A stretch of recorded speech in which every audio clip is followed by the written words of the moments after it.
Kani gadega pati CCTV, bat pidang pek yaki kubor baman kasngi. Usembot Menteri Rangba Kejela uba Prestone Tynsong, ulah Kyntu yo Ophisar balasya penkaryakan klaim kanu kadau. Ba udai ban Phah da ke Ujor, syaka Sorkar jela kenang bakan pelong da kajing toket ke babnia.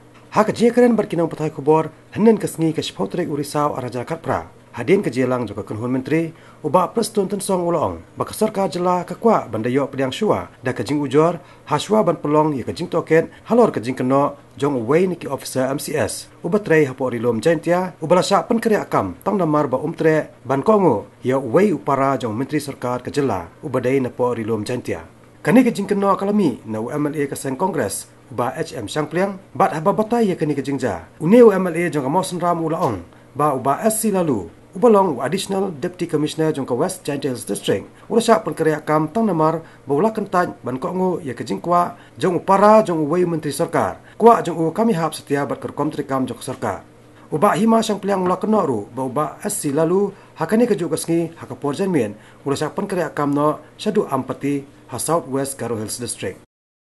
You know, I've just seen also in the newspaper today. Okay, I've just seen in the newspaper today where the spokesman of Congress, they allege that just because of some small issues, then ultimately the officer was transferred to Amati. I'm telling the allegation in the newspaper is always like that. Until and unless we have any official complaint.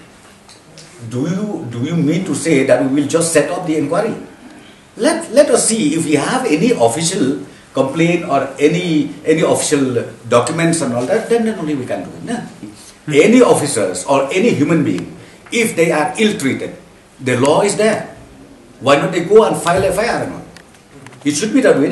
The law is there. Yeah. If anything because see, the service rule is there. Go by the service rule. And number two, the law is there.